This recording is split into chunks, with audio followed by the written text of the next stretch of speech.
భక్తివన్ ప్రేక్షకులందరికీ ధనుర్మాసం శుభాకాంక్షలు. ఈ 10 పాసురాల్లో 2 విషయాలు ఉన్నాయి. ఒకటి భక్తుల సత్సంగం, ఒకటి ఇంకోటి స్వామివారి యొక్క మండపం, ఆ కోయిల్ అంటున్నాం కదా. శ్రీరంగం అంటేనే కోయిల్ అని చెప్పాను కదా. అది రెండే చాలా మనం పట్టుకోవాల్సిన విషయం. ఏంటంటే మన సంప్రదాయంలో ఉట్టి కోయిల్ అని అనరు. స్వామివారు నివాసిస్తున్న క్షేత్రాన్ని కోయిల్ ఆళ్వార్ అని అంటారు. కోయిల్ ఆళ్వార్ అని అంటారు. మరి తిరుమల వెళ్ళారంటే కూడా 3 నెలలకు ఒకసారి ఒకరోజు దర్శనం ఆపుతారు. కోయిల్ ఆళ్వార్ తిరుమంజనం అని రాస్తారు. అంటే గుడి మండపం అంతా కడుగుతారు. ఆ రోజు కడిగి గ్యాప్స్ ఏది రాకుండా ఆ లేపనాలన్నీ రాస్తారు. మధ్యలో మొత్తం మెయింటెనెన్స్ అనమాట ఆ రోజు. దాన్ని తిరుమంజనం అంటే అభిషేకం. కానీ ఆ మండపాన్ని కోయిల్ అనొచ్చు కదా. కోయిల్ అని అనరు, కోయిల్ ఆళ్వార్ అని అంటారు. మన సంప్రదాయంలో ప్రతి వాళ్ళని భక్తితో అలా పిలవడం అలవాటు. కోయిల్ ఆళ్వార్, తిరుమణి ఆళ్వార్, విభీషణ ఆళ్వార్, అనంత ఆళ్వార్, గరుడ ఆళ్వార్ అలా అంట. ఆళ్వార్ అంటే భక్తుడు అని అర్థం, నిత్యసూరి అని అర్థం, సదా స్వామివారి సేవ చేసేవాడు అని అర్థం. గరుత్మంతుడు సదా స్వామి సేవ చేస్తాడు, ఆదిశేషుడు సదా సేవ చేస్తాడు. అలానే ఈ కోయిల్ ఆళ్వార్ కూడా ఒక భక్తుడు. ఆయన స్వామివారి సేవ చేస్తూ ఉంటాడు అలా అనమాట. అందుకే స్వామివారి పాత్రలు కానీ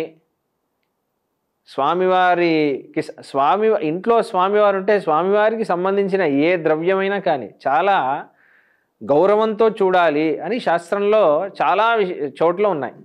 ఉదాహరణకి పాంచరాత్రంలోనే ఉంది. ఉపభుక్తేషు సర్వేషు గంధపుష్పాదికస్య చ దూషణం న ప్రయోక్తవ్యం శబ్దైరప్రతిపత్తిజైః అని ఉంది. గంధపాత్రమైనా, ఒక సాంబ్రాణి పెట్టేదైనా, ఒక దీపమైనా, స్వామివారికి నీళ్లు పెట్టే పాత్రమైనా, అర్ఘ్య పంచపాత్రలు ఎన్ని ఉన్నా, ప్రసాదం చేసే పాత్రలను అవన్నీ గౌరవంతో చూడాలి. ఇలా పడేయడం, అలా నూకేయడం, దాన్ని శ్రద్ధ లేకుండా వాడడం అలాంటివి అసలు చేయనేకూడదు. ఎందుకంటే అవి స్వామివారితో సమానంగా చూడాలి అని పాంచరాత్రం అంటుంది. ఇది రాముడే చూపిస్తున్నాడు అయోధ్యాకాండలో. ప్రగృహ్య శిరసాపాత్రం అని అంటున్నారు. సీతమ్మ ప్రసాదం వండింది శ్రీరంగనాథుడి కోసం, దాన్ని ప్రగృహ్య ఇలా తీసుకెళ్ళొచ్చు కదా. మర్యాదగా భవ్యంగా తన తల మీద పెట్టుకొని తీసుకెళ్తున్నాడట పాత్రని రాముడు. రంగనాథుడికి నివేదన చేయవలసిన ప్రసాదాన్ని తల మీద భవ్యంగా పెట్టుకొని తీసుకొని వెళ్ళి నివేదనం చేస్తున్నాడు అని ఉంది. సహపత్న్య విశాల గతే పురోహితే రామ. చాలా ధర్మాలు ఉన్నాయి ఇక్కడ. చాలా నియమనిష్టలతో వెళ్తున్నాడు.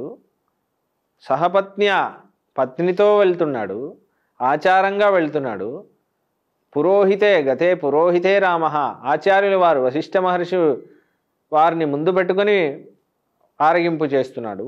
అలా ఎన్నో ధర్మాలు చూపిస్తున్నాడు. అంటే అంత శ్రద్ధతో చాలా మనసుని కంట్రోల్ చేసుకొని తన అధీనంలో పెట్టుకొని అలా చేస్తున్నాడు పూజని అని ఉంది. స్వామివారికి కూడా ఈ నాదాలంటే చాలా ఇష్టం.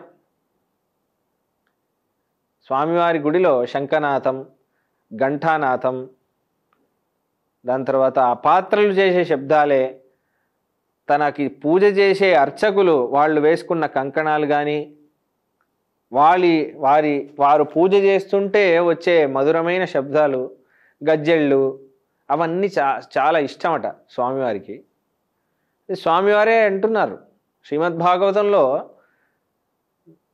నన్ను పూజ చేయాలంటే నన్ను ఉట్టిగా పూజ చేయడం కాదు, మమర్చాం సంప్రతిష్టాప్య. దాని తర్వాత ఏమంటున్నారు, మందిరం కారయే దృఢం అంటున్నారు. నా అర్చామూర్తి, నా విగ్రహాన్ని ప్రతిష్ఠ చేసిన తర్వాత మందిరం కారయే దృఢం, ఒక మంచి మందిరం చేయండి, దృఢంగా చాలా బాగా ఉండాలి, చూడడానికే చాలా ఆశ్చర్యంగా ఉండాలి. మందిరం కారయే దృఢం. దాని తర్వాత పుష్ప ఉద్యానాని రమ్యాని, పూజా యాత్రోత్సవాశ్రితాన్ అని అంటున్నారు.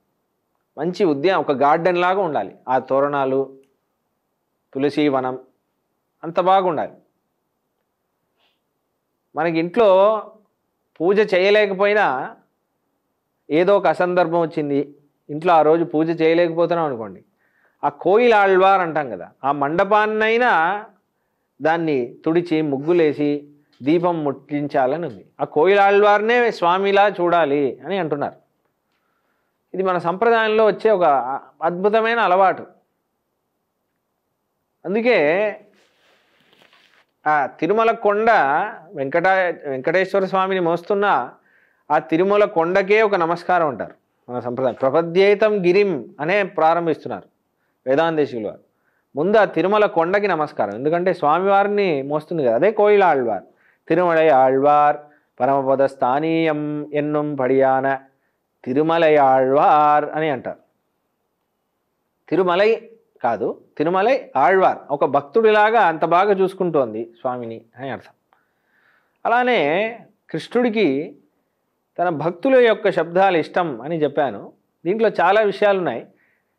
ఇదే గోదాదేవి కూడా నేను చెప్పాను కదా, గోదాదేవి తిరుపావిలో మాట్లాడేదన్నీ వేదసారం, పురాణాల్లో ఉండేవే మాట్లాడుతోంది, పూర్వాచార్యులు చెప్పిందే చెబుతోంది, ఇంతకుముందు ఆచార్యులు చెప్పిందే మాట్లాడుతుంది. అందుకే తిరుపావి మనం అనుభవించాలన్నమాట. వెళ్ళై విళిశంగిన్ పేరరవం కేటిలయో అంటుంది. ఆ శబ్దం వింటేనే ఎలా ఉందంటే, గుడి నుంచి శబ్దం వస్తే వెళ్ళై విళిశంగిన్ పుల్లుం శిలంబినగాన్ పుల్లరయిన్ కోయిల్ వెళ్ళై విళిశంగిన్ పేరరవం కేటిలయో. పక్కనే ఒక గుడి ఉంది, విష్ణుమూర్తి యొక్క గుడి. ఆ గుడిలో వెళ్ళై విళిశంగిన్ పేరరవం ఒక శబ్దం, ఒక ధ్వని వినిపిస్తోంది. ఏ ధ్వని? శంఖనాదం వినిపిస్తోంది. విళిశంగ్ అంటుంది, ఉట్టి శంఖనాదం కాదు. విళి అంటే ఆహ్వానిస్తున్నట్టు, రా రా రా గుడికి రా గుడికి రా అని నవ్వుతూ ఆహ్వానిస్తున్నట్టుందంట ఆ శబ్దం. మంచి వాళ్ళకి ఎప్పుడు గుడి నుంచి వచ్చే శబ్దాలు ఆహ్వానిస్తున్నట్టు ఉంటాయి.